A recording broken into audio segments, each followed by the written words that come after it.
Hey, what's up? My name is Jose Duncan Jr., and I would like to welcome you to the Unnatural Born Leader podcast.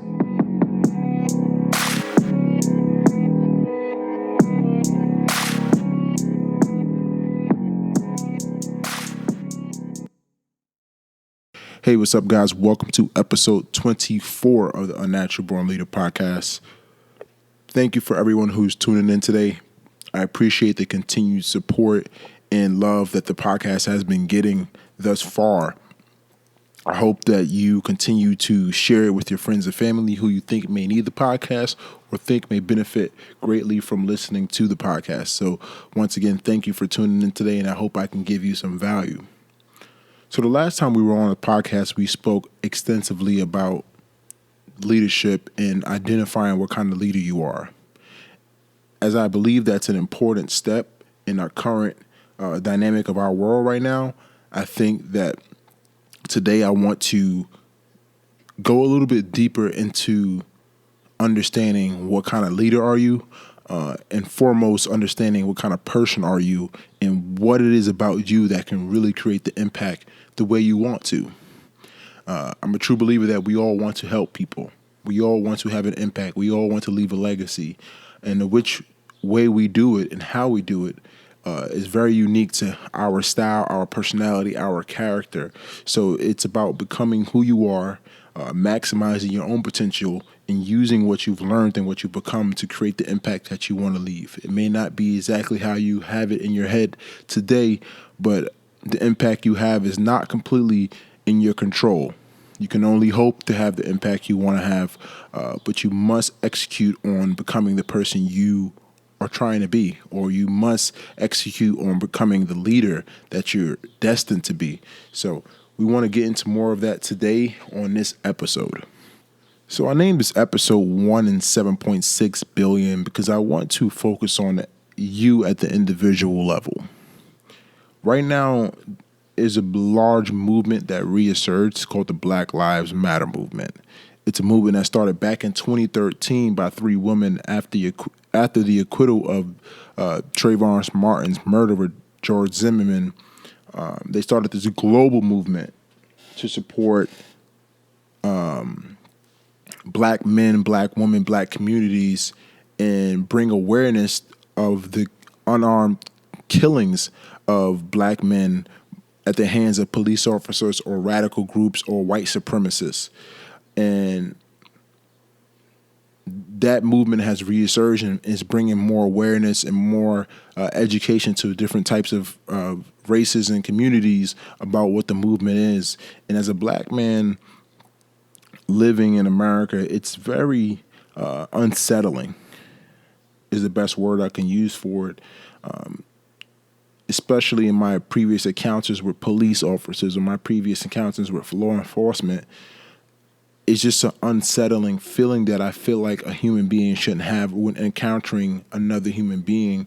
But it's been the reality of my people, and it's been reality that unarmed black men are being killed for simply having a wallet, a cell phone, or police saying they resisted arrest. It's just disgusting.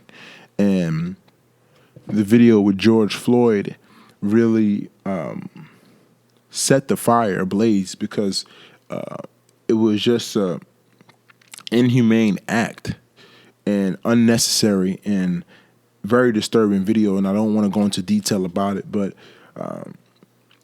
as a black man looking at that and feeling like you've done everything to build yourself up, to educate yourself. Your parents has made sacrifices to give you resources. You've gone to school. You've gotten education. You're trying to do the best thing you can to be a better member of society in general. And to watch a man, the same skin color as me, just be murdered for no reason to be ever murdered in that manner or in general is unsettling and it's saddening.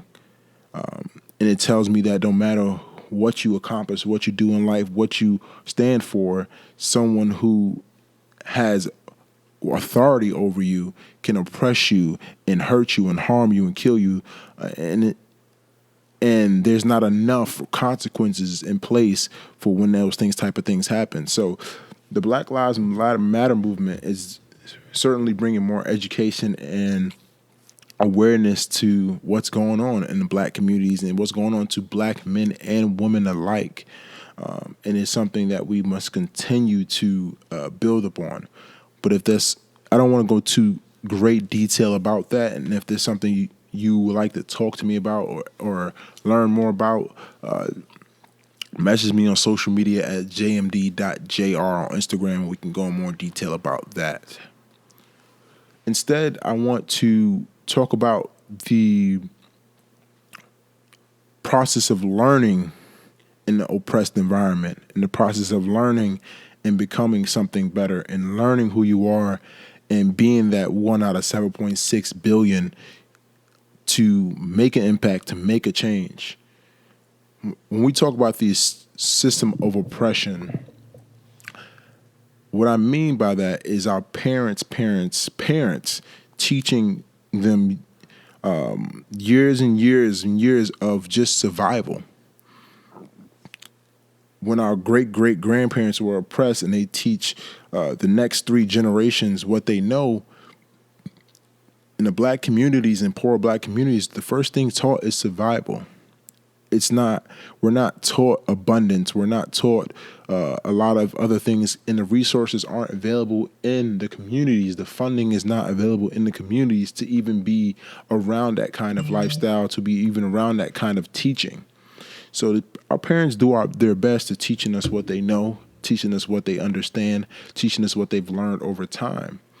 And even as a young kid, I learned survival first. I learned how to avoid law enforcement first. I learned how to make it home safely. And while all those things are very important, it's psychologically limiting, and it's not giving black young kids that confidence in security and knowing that they can be who they want to be, and they can just be a part of community and be an accepted part of community. So being taught that survival and how to avoid harm brought onto us was kind of the major teaching of our parents in a lot of these poor black communities. So the system that created limited resources and opportunities for thriving in society weren't available to a lot of major poor black communities. On the contrary, in a lot of other communities and other races, abundance is taught more, thriving is taught more, and resources are put into these environments a lot more to help children learn the process of being accepted in society, giving them more freedom, more funding, and more resources to be who they want to be. And they're seeing these things in the environment a lot, so they are becoming products of their environment, and their environment's a very positive environment, and therefore they can create that. And although a lot of black communities are getting better, and communities in general are getting better in that regard, it's still in the back of our minds that years of generational oppression that has us having limited beliefs and thoughts. And while that's going on, we're trying to become strong black leaders in our communities and help our communities, but then the resources when we're trying to help our communities are also limited. So there's a lot of things that go into that, and being 1 out of 7.6 billion is essentially you understanding who you need to become to help those communities, even if you're a black person, white person. I don't want to speak to any general race here, but understanding the dynamics of your community. In my case, understanding my community may have been oppressed, lack of resource, lack of education, and understanding how I as a person can learn and build and grow and give back to that community what I believe is my leadership style. While being 1 in 7.6 billion won't effectively get your impact the way you want it, it can definitely spark something so you can connect with other individuals that who are like-minded and who fight the same fight as you. So personal development and personally developing you right now in this time is so essential for building up what you believe in, and eventually connecting with others who also believe in what you're doing.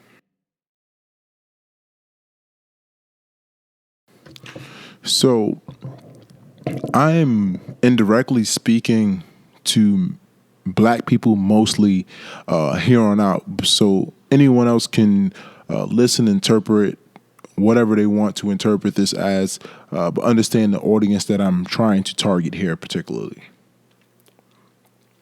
Personal development is truly our only way out.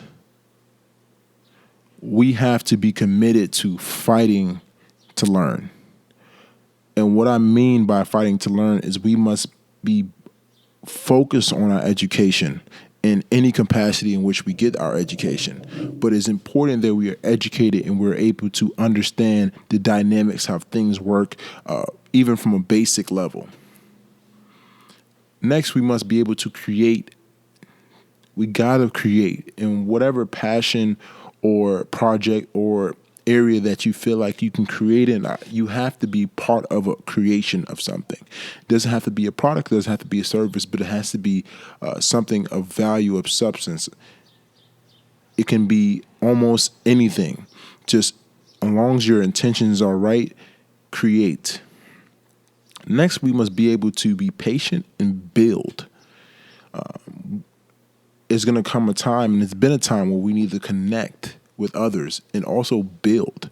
The first thing we must build is ourselves, build our mindset so that we can connect with others efficiently. We can communicate with others efficiently. We must build our names. We must build our communities. We must build our families. We must build our finances. We must build and continue to build without letting up.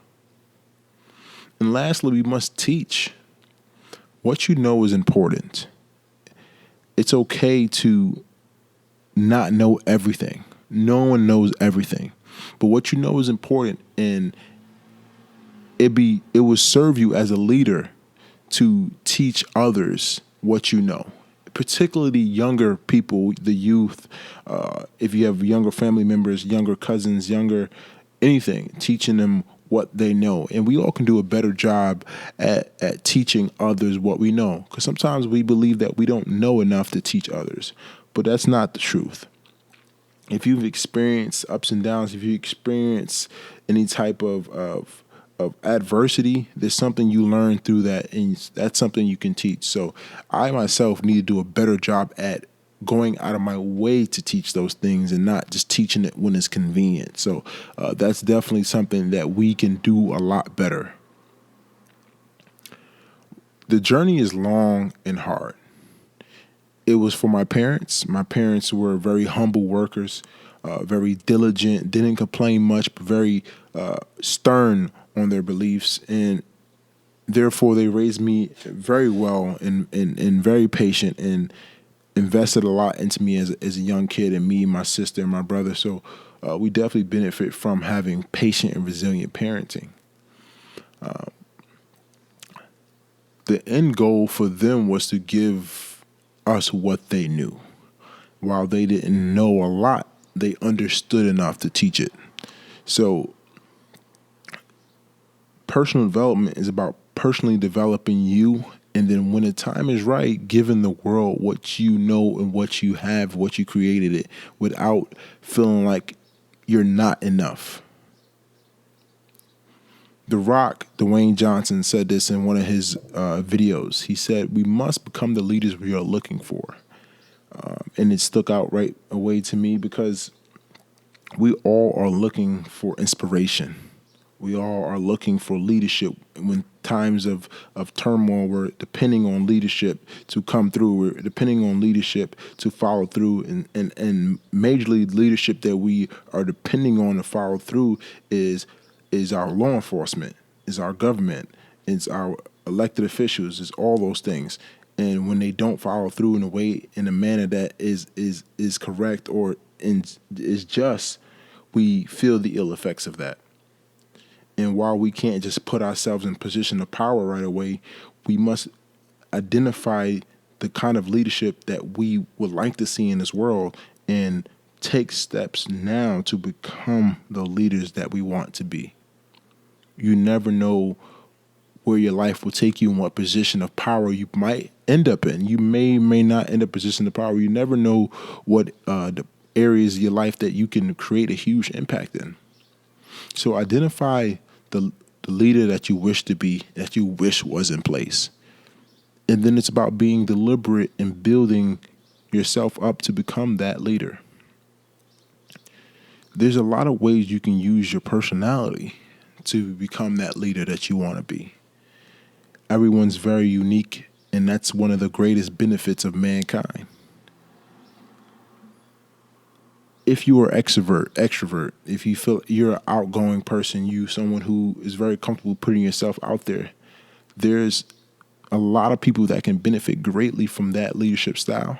There's a lot of people that can benefit greatly from that energy. There's a lot of people that can benefit greatly from that personality. There are people who respond really well to extroverted styles of leadership, to people who are outgoing and want to be around people a lot. There's a place for that. There's people who are willing to follow that. And even if you're not a leader right now, there are leaders that are extroverts. Spend time around those leaders. Spend time around those people. Learn the dynamics of the relationship. Learn how to communicate with them, right? And if you're an introvert or someone who may not be wanting to go be outgoing and be out there and be around all the time, there's a leadership style for that too. There are people who respond to logic and simply put words or being pulled aside. They respond to quiet leadership, leading by example, and those type of leaderships that don't require a lot of words, but do require action and patience. It's not to say that extroverted leaders aren't capable of providing that type of leadership, but it's about identifying what works best for you. You may have an element of both personalities present, and just finding and fine tuning what environment needs what kind of leadership. So one thing that was important growing up, and I learned this from football, is imagining and visualizing what a role model looks like in your mind. We all may or may not have role models that we know personally, but we've seen some role models. We've talked about role models. We've talked about people who we aspire to be or look up to. So what I've done a lot of times is use visualization and visualize what that role model looks like, what that role model does day to day. What does that role model do for work? What does that role model believe in? And just having that visual in your mind of what that looks like. And then once you have that visual, asking yourself, do you feel like you're capable of becoming that person for yourself? Right? We may look at someone who's famous or well known and say, that's my role model, that person I look up to a lot.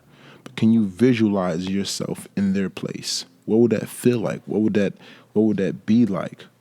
What would you do? Can you feel it? Can you feel those moments that they're living? You may not know their life, but can you feel what you're looking up to? And do you think you can become that? Is an important question, because just like that person, your role model, if you're blessed to see that and be in that place in your life, there's going to be a young girl, a young guy who is looking for a role model. You might be that person. So it's important to visualize the leadership style you would like. It's important to visualize the role model you would like to aspire to be, and identify if you can become that person, and to take steps towards it and learn what it's like to be that person. Learn what's needed to actually live in that life and have that energy. And what's important about the 1 in 7 billion is identifying truly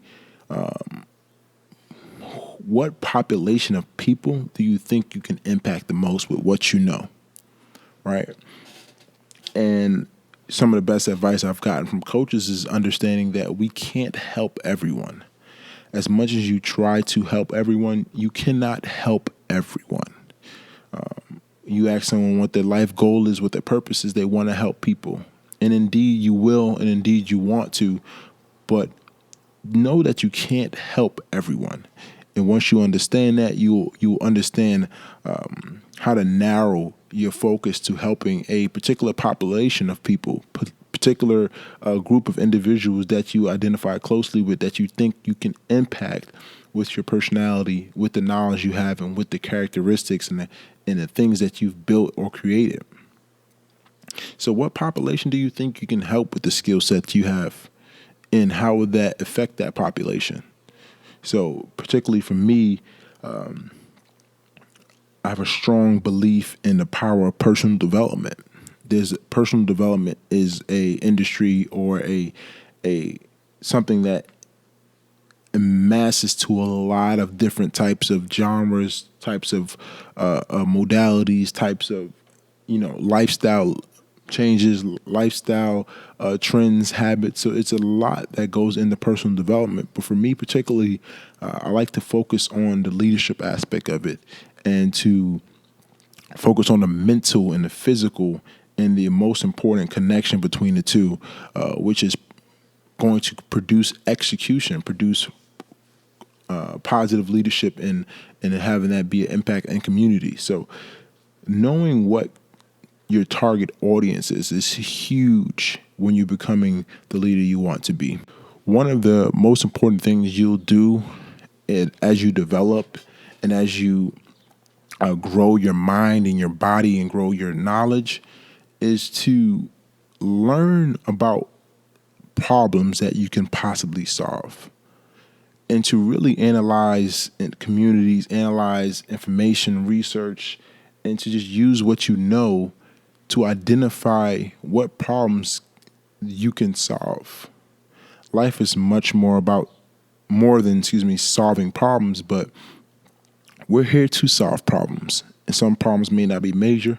Some problems may not have serious consequences, but there are issues that you can solve.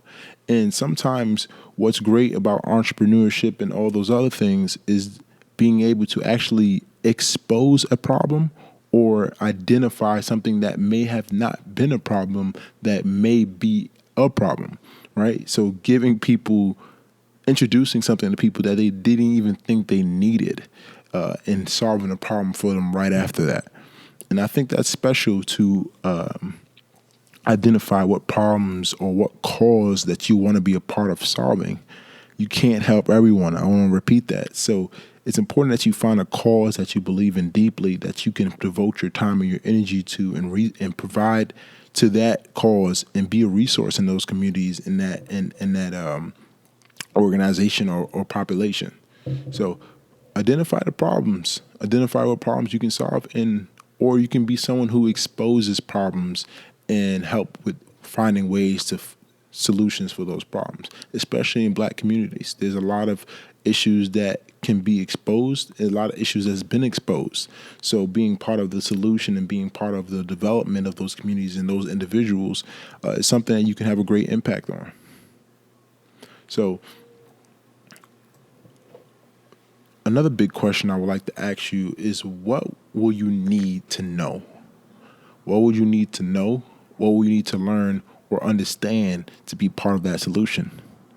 You can be feeling so passionate and so focused about an issue in your community, but you don't have the right skill set yet. You don't have the education necessary, or you don't even have the patience necessary to be part of that solution. There may be a group of people who are already fighting that fight, and you want to be part of that fight. Sometimes it's great to insert yourself and learn and mold and become that, and to spend time around those people and to join that fight and add to it. But it's sometimes good to identify, ask questions, and learn what you need to become part of that community. Right? You don't want to go in with no idea of what you're getting yourself into. And sometimes if the cause is strong and your passion is strong and you're feeling very passionate about the subject or a cause, maybe it is time to just insert yourself and learn and be part of it and grow in that way. But it's important that we understand what will be needed. How can we add value? Before you get involved with something, just know how can you add value, or know how you want to add value in the future. Those things are important. You don't want to not add value to something. Then you're being part of the problem and not really the solution. Understand that your contribution matters, whatever small contribution it is. I've learned that in football, playing with hundreds of men for so many years, playing the game, and coaches always told us that everybody on the team has a role and everybody matters, from the practice players to the scholarship guys to the walk-ons to everybody, the kickers, the coaching staff, medical staff, everyone who is a part of that program. Their contribution matters. And it may not be a flashy contribution. It may not be immediate impact contribution, but it matters. And you will only realize that it matters sometimes when it's needed. So it's important to understand that your contribution matters. It's okay to give whatever value you think you can give. And even if it's small right now, build on it. Build on what you're already doing. Build on what you're already creating. Build on something that you're part of with someone else, because that contribution will matter. Even if it matters to one person, it mattered. And that's what's important. In this journey of personal development, understand that you have a right to be happy. And that's a huge issue for me in watching a lot of the negativity that's been in this world, in society, in American society, especially towards the black race, is a feeling that other people, particularly people in power, people who are supremacists, believe that someone else doesn't have the right to be happy and to find abundance, to live freely. And it's so disturbing that people believe that others don't have that right to be happy, or will take it upon themselves to withdraw that right from someone else. And it's not okay. And it's probably the number one cause for conflict in this world is individual groups believing that other individual groups don't have the right to be happy. And if we could simply understand that we all individually, out of 7.6 billion, have the right to be happy, then we can contribute and be a positive impact to each other's lives. And I know it's not like that right now, but I want to emphasize that we have the right to be happy. And you have the right to be a leader. Everyone isn't a leader, but I want to tell you that it's available to you. You have to just be committed to personally developing yourself every day, consistently, in all departments, so that when you lead, you can lead by example. You can lead from the heart. You can lead logically. You can lead the way that the leadership is needed, because there's an ineffective way to lead. You can lead negatively. You can lead poorly. People will follow you. You can lead turmoil. You can lead something that's not contributing, to society or communities anywhere. You don't want to be that kind of leader, because you don't want to create that kind of energy in your community and be part of the problem. So we have the right to be happy, and we have the right to be leaders. And lastly, we have the right to seek and make an impact on others. And I think that right to make an impact on others should never be taken away from anybody in this world. So, yeah, 1 out of 7.6 billion people, and we are part of that one. So in the grand scheme of things, it may feel like you as one person out of that many people don't really have a say, don't really have an impact, don't really matter as much. But you do. You do. Because each individual has a commitment to self-developing in a space that they're in. They have the right to do so. And while there's a lot of other limiting things in our lives, a lot of other factors in it, and these factors aren't my space to speak about, I believe that we all have the right to get those things and to become who we want to be and be who we want to be and impact others in a positive way. And anytime that right is not given to someone, it should be something that's seriously looked at and seriously critiqued. So, yeah, 1 out of 7.6 billion people, and the most important person you talk to and develop every day as a leader is yourself. So thank you for tuning in today to the Unnatural Born Leader podcast. I hope I was able to give you some value on personal development and go into other detail about leadership. I know I went on a bit of a rant towards the end there, but thank you for sticking with me. Thank you for the continued support. And I have a memoir, my first book coming out this year, a personal development book and a memoir telling my story and telling how I learned some of the lessons I've learned thus far. So stay tuned for that and continue to follow me on Instagram, Twitter, Facebook at Jose Duncan Jr. JMD.jr is also a handle for a lot of those pages. So once again, positivity is contagious and attitude is everything. Thank you guys for your continued support. Continue to grow, continue to develop, and continue to make an impact. Have a good one.